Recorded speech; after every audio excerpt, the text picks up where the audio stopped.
in there and look around. Pretty cool.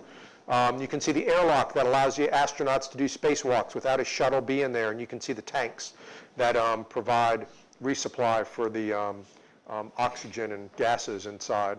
So you get a feeling of the habitable volume of the space station. Some great shots. Those are the launch vehicles. I already talked to you about those. That's how you get up and back to the space station. So commercialization isn't a new idea. This is 2001: A Space Odyssey. Go look at the movie. These are screen captures I found. They have a Hilton Hotel in space. They have a Howard Johnson's Lounge in space and Pan Am Space Shuttle going back and forth. So it's going to happen. The big debate is the industry mature enough now to make that investment and for us to be able to rely on them and put them on the critical path to NASA's success in the future? And there was a big debate. The previous NASA administration said, not quite. Current NASA administrator said, absolutely. So we're going. We are heading towards commercialization. Now the idea is that NASA's going to make an investment. We're going to pay SpaceX, and we're going to pay maybe SpaceX, other companies, maybe Boeing, maybe ATK, a lot of companies interested in developing this to be able to get NASA astronauts to the space station. But we hope we're just kind of like an anchor tenant. And that what that does is open up a new market and a new capability and new industries. Maybe space tourism, maybe satellite repair, maybe debris collection. Maybe it can open new industries, again, that we can't even imagine now.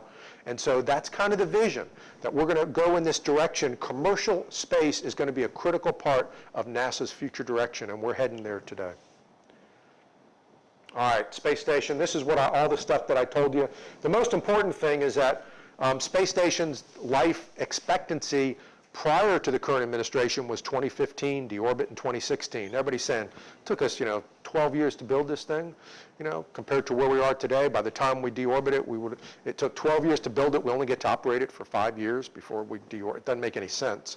So it really didn't make any sense. International partners, as well as the US, agreed. It needs to have a longer life expectancy, so you'll see it now. 2020 or longer. They're doing assessments that take you out to 2025 or longer. So space station's going to be around for a long time. All right, what else is NASA doing? So I talked to you about the program that got canceled. This was the program that got canceled, and it was called Constellation. Focus was developing a crew vehicle, separate the crew from cargo, a heavy lift cargo vehicle. So here's a heavy lift cargo vehicle, the crew vehicle. It had other aspects of the program that were involved in actually a return to the moon. You can see an Earth departure stage, a lunar lander, et cetera. So Augustine Commission came in and said, you know what, we can't afford this. There's not enough money to go do it. The technology is there, but is it the smartest investment in the technology? And so NASA's chosen what's called a flexible path. And what a flexible path means is we're not sure where we're going to go. We might go back to the moon. We might go to Mars. We might go to an asteroid. We might go to a Mars moon. We might go somewhere else, a Lagrange point. We might go somewhere else. But in order to go to those places, there is some basic capabilities that we need to have. And so let's go put those basic capabilities in place. Let's make an investment in technology that maybe could help us get there. Instead of 7 months to Mars, maybe 7 weeks, right? That's possible. There's a Vasimir engine, right? That's, maybe we're going to make those investments, and maybe it'll make a big difference. So I don't think it's a bad thing. The future will tell, right? The future will tell whether or not this direction that we're going is a good thing. The key is being able to get sustained funding, being able to get a sustained vision. NASA, we've got an array of littered past of we've started a program and we worked it and we had some problem and somebody came in and said it's going to cost too much and canceled it. There's probably 20 different significant efforts NASA has undertaken since the lunar landing that fit that category. So would Constellation have worked? Absolutely. Would it have been a successful program? Absolutely. Would we have gotten there eventually? Absolutely. Would the new path that NASA is on, where we rely on commercial as well as letting NASA do the deep space stuff, don't let NASA do the LEO stuff, low Earth orbit. Let us go do the deep stuff, the stuff that the commercial guys can't do. Let us invest in the technologies. Let us put the basic building blocks for that exploration together. Well, that's a good plan too. But it's not a single president, a single 4 year, it's not 8 years, This is a multi-decade commitment that the country needs to make. And when it starts getting tough, we can't say, you know what, it's getting tough, we got to stop, we got to go do something else. If we stick to it, we'll be successful and it'll work. This would work, the new direction we're on would work. So that's the challenge that I think, and it's the biggest challenge. And so now, what's going on with NASA, there's a lot of challenges, right? So what happened is, and I think I say it on the next slide here. There's a lot of words. I'll tell you what the slide says. You don't have to read all the words. So what's happening, and actually it's easier to talk on this. So the president said, all right, we're going to cancel it. We canceled Constellation. Now, that compromise legislation that I told you that that got through the authorization said, you know what, NASA is on this flexible path, and NASA needs a heavy lift launch vehicle. Okay, well, here's a heavy lift launch vehicle. It said NASA should develop a heavy lift launch vehicle that can carry 70 to 100 metric tons to low Earth orbit. Okay, well, that could carry 70 to 100 metric tons in low Earth orbit. It said NASA needs to do it based on shuttle components to the greatest degree possible. Well, that was doing it based on shuttle components to the greatest degree possible. 5 segment solid rocket boosters, similar core stage to the external tank. So right now, what the teeth gnashing that's going on in NASA is, all right, we've got this direction. We're going to go do a heavy lift launch vehicle, but how should we do it? There's some camps within NASA that says, let's just tell industry we want 70 to 100 metric tons in low Earth orbit. Let them tell us the best way to go do it. Then there's some camps within NASA says, no, let's tell them what the design is going to be and let's put the design in place. So that's kind of the challenge within NASA. We don't know what the design of this heavy lift launch vehicle is. We know what some of the basic parameters are of the vehicle, but we don't know if it's going to be solids or liquids. We don't know how much is going to be NASA designed and developed versus external. We're going through those challenges within NASA, but heavy lift is going to be part of that program in the future. The other thing they said is a Orion crew capsule, this capsule that we were going to have to get us into space that really is used for deep space exploration, that helps you come back in from after you're beyond low Earth orbit to come back and land safely on Earth. We're going to continue to develop it. We'll change the name, MPCV, Multi-Purpose Crew Vehicle. So Orion is still sticking around. So what's interesting is we canceled Constellation. My guess is at the end of the day, we're going to have a heavy lift launch vehicle based around shuttle architecture to a high degree because it's going to get you there the cheapest and the quickest. Longer term, it might not be the cheapest, but the focus is going to be how quick can we get this thing developed. And you're going to see that capsule. So what we've really done is canceled Ares 1 more than anything else, and then the plan to go back to the moon, and where else are we going to go? So a problem with the previous plan, we did not have good international participation. We had no international participation. Reason space station is still alive today, it passed Congress by 1 vote. You remember when that happened, 15 years ago? It passed, and people believe that our international commitments helped solidify space station actually having to be something that we live up to our commitments in this country. So I believe it's really important in the future for any exploration program that we've got our international partners on board, we've got commitments in place, and that's a critical component to being able to be successful in the future. Because then it's not as easy to cancel it. You've got international components, you've got everybody on board. Space station is a great example of how it worked. All right, what else are we doing? A lot of cool stuff going on within NASA, not just in the human area, but in the robotic area. Mars is a great example. I won't go through, you all know all about Mars, all of the fact sheets, but amazing features on Mars, right? Olympus Mons, largest volcano in the solar system. Valles Marineris, 4 miles deep compared to the Grand Canyon, 1 mile deep. Amazing features. So we got robots on Mars. Spirit, we think, is dead. We haven't heard from Spirit for a lot of months now. Opportunity is still cruising around. That's what they look like on Mars. At the Kennedy Space Center as we're preparing them. They're a little bit larger than a golf cart. Keep it in perspective. Launched in 03, landed in 04. We're only supposed to live on the surface for 90 days.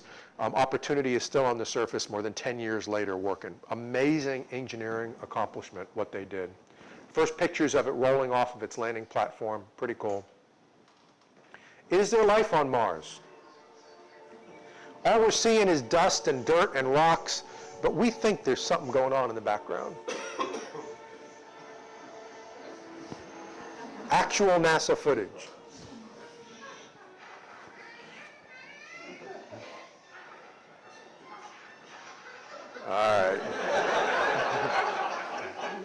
Just in time.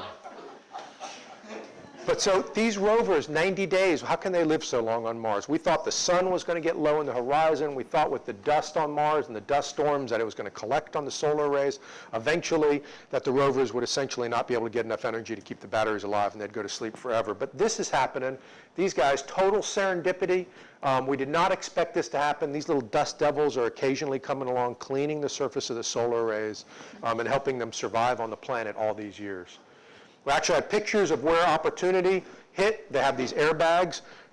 With Sojourner and with Spirit and Opportunity, we were able to use airbags. With Mars Science Laboratory, it weighs too much. We can't use airbags in its landing, and I'll show you a video of what's going to happen with MSL. First time we're able to go go take a picture of a heat shield that went through the atmosphere of another planet. Actual photograph from Opportunity where the heat shield landed and the heat shield in the distance.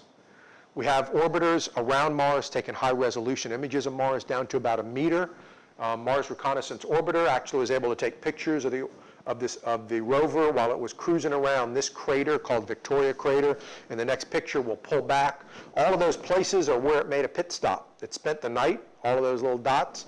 And what we were doing, we were trying to find a way down into the crater that could be safe so that we could actually come back out.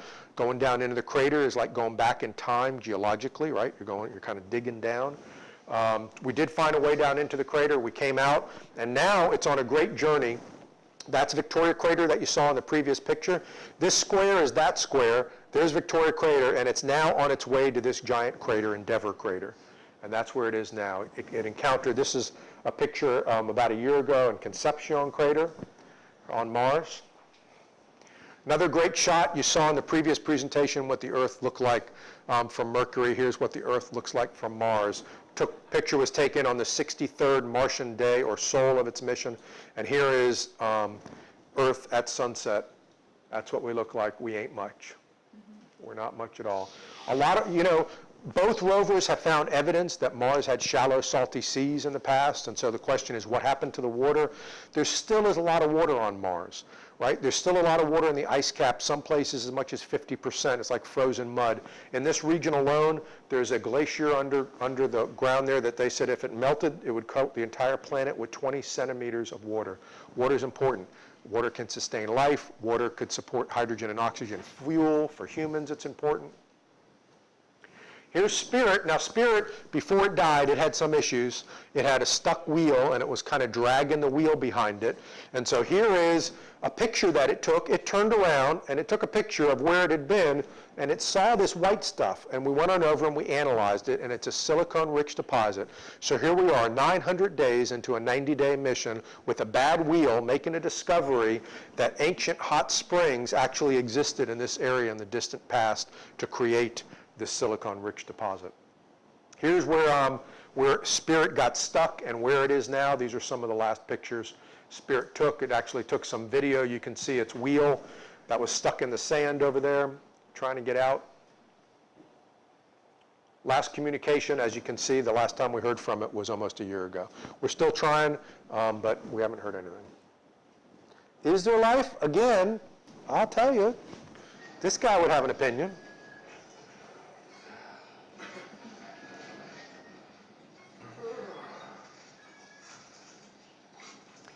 Slow day at the office, not much happening. All of a sudden you hear something in the background. It don't sound good. It's up on bricks. There goes the tires. There's never a wrong time to enjoy a nice cold bath. That would be a good day, right? Maybe not for him, but for everybody else, that would be a good day. Now, there are interesting things on Mars. We thought Mars was geologically and biologically dead. This was taken about 1.5 years ago that shows there is methane rising from the surface of Mars. We don't understand why, but in significant enough quantities that we're able to actually detect it. So something is going on. This would be a good place maybe to go look for some cool stuff. All right, Mars Science Laboratory. This is coming up. Now look at the size of this rover. Here's a couple of people working on it. Compare it to the previous rover, which was maybe a golf cart. Mars Science Laboratory is about the size of a car, right? Look at the size of the wheels. The wheels on the current rovers are about this big. This is as big as car tires, all right? This is an amazing laboratory that's going to get to Mars. and I got some of the text mixed up here. Launch vehicle is an Atlas. It's going to launch December this year, get to Mars about 7 or 8 months later. And its mission is kind of interesting: assess whether Mars ever was or still today an environment able to support microbial life. So here's the rovers. So there's Sojourner, right? Here's Opportunity, and here's Mars Science Laboratory, what it looks like. Give you an idea of the relative size comparisons. Now this is pretty cool. Hopefully this will work. I had some trouble with the video. This is how it lands. I told you it doesn't use airbags. Now getting there, it's got to launch, it's got to go through, it's got to have a successful mission, it's got to have a successful travel to Mars. So here we are, after it's already encountered the upper atmosphere, slowed down, parachutes help slow it down, heat shield separates, but again, separates itself from the vehicle, lower its wheels.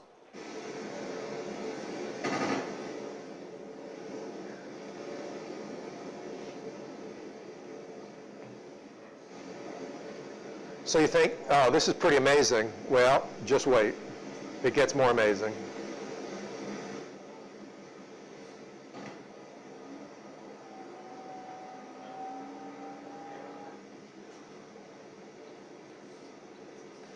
Airbags couldn't support it. The mass of the airbags and the ability of the airbags to do a landing like we did with Spirit and Opportunity wasn't going to work. And then that gets away trying to make sure it doesn't interfere with the... So pretty amazing. Now, I'll tell you, when I first saw the video of Spirit and Opportunity, it was just as amazing. These rovers are going to bounce on the surface of Mars, or somehow going to survive all of this and all these pieces, and they friggin' worked. Both of them worked on both sides of the planet. So this is pretty cool. It's coming up. Hopefully all will go well. And it's actually got all kind of stuff. I won't go through the whole video. You can find it online. It's got a little drill that it can drill into rocks. It can take soil samples. It's got different kinds of biological and other kinds of compartments on it that it can do different kind of analysis of the material to see what the material on Mars is made of. It really is a science laboratory that can travel much further and much faster. Our target is at least a 2-year life expectancy on Mars for that. All right, other cool stuff. Cassini-Huygens, we got robots in orbit around Saturn taking amazing pictures. That's a composite image on the dark side in the shadow of Saturn. But again, you can check it out. Look at that dot. 1 billion miles away, we ain't much. A few pixels, that's all we are. Now this is pretty cool. Saturn, right, it's got an amazing family of moons. Titan, we actually landed on the surface. We saw pools of liquid methane, not unlike maybe seas of methane, and landscapes similar to the Earth, but methane versus water. You can see that's family of moon. One of the most interesting is Enceladus. Enceladus actually has water geysers shooting off of Enceladus, right? And those water geysers actually have created and have helped sustain the E-ring around Saturn. Right there, pretty cool. Recent discovery in the last year and a half or so. Dawn, ion propulsion, different kind of propulsion system, on its way to the asteroid belt. And it's going to get there later this year, Vesta in 2011 and 2012, and then it leaves Vesta and travels to Ceres, a dwarf planet. Pluto New Horizons, one of the fastest objects humans ever made, on its way to Pluto at about 50,000 miles per hour. It launched in 2006, doesn't get there until 2015. Now, we all feel bad about Pluto. Pluto got demoted, right? It's now what do they call it, dwarf planet? That's what it's called now. So people were upset. They took to the streets. I think I see some of you guys in there. People took out billboards on the street of New York City, start calling Pluto an asteroid. It starts acting like one. So we all feel bad about Pluto. But asteroids are interesting. I'm going to show you a video.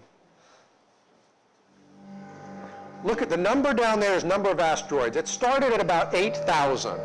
And this was 8,000 asteroids in 1980. Okay, so keep that in mind. That's what we knew in 1980. It's a little tough to see, but you'll start to see them. Red is bad, green is good. And you'll see flashes of light. You see kind of flashes of light working away. And that's where new technology has come along and helped us make discoveries of additional asteroids. So here we are, 11,000 asteroids, 12,000 asteroids. Remember, we started in 1880. So it could be Hubble Space Telescope, it could be other telescopes that are making these new discoveries where we discover 1,000, 5,000 asteroids that we've never discovered before. And you start to see our neighborhood's a busy place. There's the sun, Mercury, Venus, there's the Earth right there, Mars, the asteroid belt, and then here's Jupiter a little bit past it. Up to 16,000. That was around 1990. And you'll start to see that number go crazy. 18,000.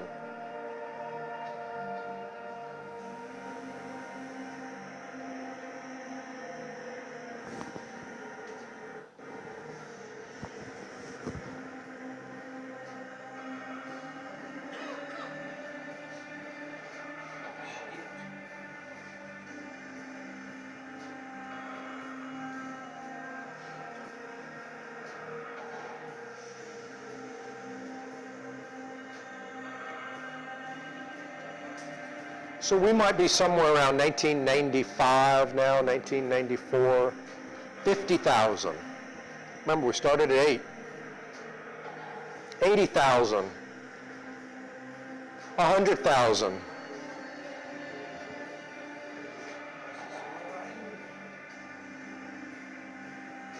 Now we're around 2,000, year 2000, 200,000.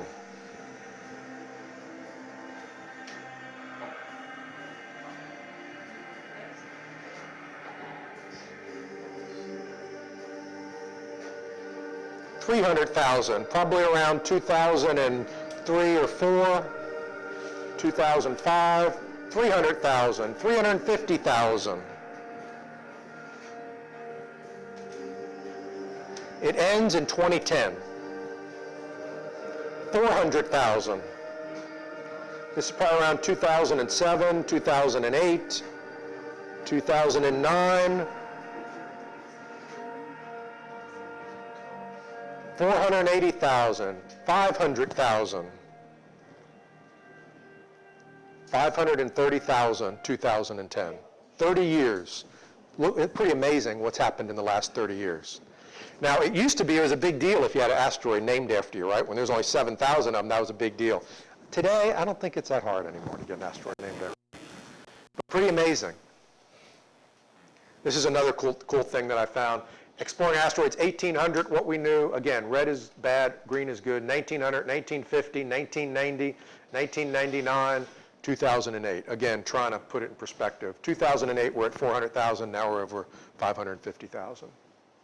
Here's an example of a picture. Hubble's, after we repaired Hubble recently, we used a wide field camera to take an image, and that's an asteroid impact on Hubble. That's about twice the size of the Earth. You all heard of Apophis? This is pretty cool, right? It's got a close approach Friday, April 13th, Friday the 13th, 2029, coming within geosynchronous satellites. It's about 1,000 feet across. Put it in perspective. Now, it's not going to hit the Earth. We know that. Some people talk about maybe if it goes through what they call a keyhole right there, the gravity of the Earth will slingshot it exactly right. 20 years later, it'll be a bad day. So I won't go. You guys know how big the solar system is. I won't go through the pictures with that in the interest of time. But we do have Hubble working. We repaired Hubble when it went up the first time, and we had some issues with it. The mirror was off about 1/50th of a human hair, and we repaired it. We sent a crew out. They did on-orbit repairs. We've actually been to the Hubble 4 different times. We repaired it recently, hoping to extend its life expectancy to 2015 or 2016. And James Webb hopefully will be right on the tail of that. Before and after pictures of Hubble. This is pretty cool. This is actual shots of Hubble Space Telescope, right? You can go out and look and find the Big Dipper and look up and to the left. You guys should be telling me this. What's that right there? Is that one? No, it's that one right there. What is that right there? No. What is it? M what? M109. No. 106. No, close. It's 101, M101. Hubble Space Telescope. What you can do with Hubble Space Telescope. Don't you all wish you had a telescope like this? 25 million light years away. can zoom into the heart of the galaxy. It's pretty cool. So, all this stuff is swirling within NASA, and what are we going to do, and when are we going to go there? But even with all of that stuff, there's still amazing discoveries that are being made. We are still inspiring people with the stuff. There's still a lot of good news coming out of NASA. If you're paying attention, there's really cool stuff that's going on. Pretty cool. Accelerating universe with Hubble Space Telescope. We've been able to detect that. Again, when I was a kid, we didn't know what that was. Now the concept that the universe is accelerating, pretty amazing. One of my favorite shots from Hubble Space Telescope. We told Hubble to look to where we thought it was some of the darkest part of the sky. It took 800 exposures taken over the course of 400 orbits around the Earth, and it's like looking through an 8-foot-long soda straw, to put it in perspective, right? Tiny, tiny piece of the sky. And there's 5 objects of interest in the picture, 1, 2, 3, 4, 5. In order to take this picture, Hubble had to look through our Milky Way galaxy. Those are suns that are in the Milky Way galaxy. Every other object is a galaxy in that picture. 10,000 galaxies discovered in the one image alone. Age of the universe, 13.7 billion years. Monster black holes, what used to be a theory when I was in school, now we know they're at the heart of every galaxy, critical to galaxy formation and evolution. Quasars, we didn't know what they were, most distant energetic objects. We now know that it's energy being released, and quasars are actually black holes, and it's that energy right before they fall into the black hole. Here's a great shot taken with the Spitzer Space Telescope and then the Hubble, the pillars of creation, that actually, energetic object over here is actually peeling away the clouds of dust and gas, exposing these suns that are just being born. Shots from Hubble Space Telescope. Galaxy collisions common throughout the universe. Right? Our Andromeda galaxy and our Milky Way is actually on a collision course, right? About 300,000 miles per hour in about 2 billion years. It should be an interesting day. Galaxies and their cosmic dance. Unprecedented details of stars at the end of their life with Hubble Space Telescope. So James Webb Space Telescope. James Webb's about $1 billion over budget.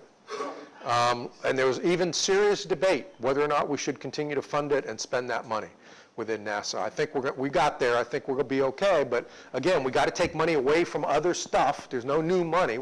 This is going to take something from some other planetary or robotic spacecraft that we're trying to make. We're going to get there, but pretty amazing. James Webb Space Telescope.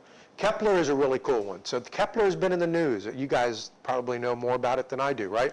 Kepler is looking out about 3,000 light years in that slice of pie in our Milky Way galaxy, 100,000 stars.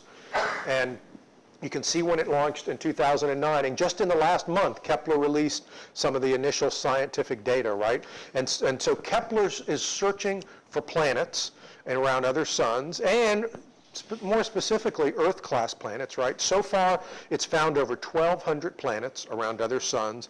50 to 60 of them are Earth-class planets, and then a handful of those are what's considered the habitable zone. Pretty amazing discoveries. Go read about Kepler, what's being released now. Very, very cool stuff coming out with Kepler. So for the first time, we're finding planets around other star systems. And it's not going to be in too long. I hope in my lifetime, we start to do direct detection of the atmospheres around those other planets. And we can actually start to tell you what those planets' atmosphere is composed of and how much methane or ozone or carbon dioxide or oxygen are in those atmospheres. And there's biomarkers that are indicative that life may exist on those other planets. For the first time in our lifetime, we're probably going to be able to tell whether life is common and everywhere that it can possibly happen in the universe and our Milky Way galaxy, or is it something rare and unique that's only here on Earth? That's probably going to start happening in our lifetime. The technologies are real close, right?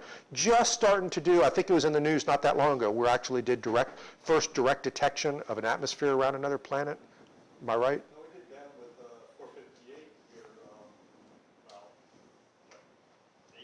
8-10 years ago. Okay, so we're there. The first one right there. Yeah. Was that one. Okay, so it's happening. In our lifetime, we're going to start to do that. And that's just how Kepler works. Stars in our galactic center.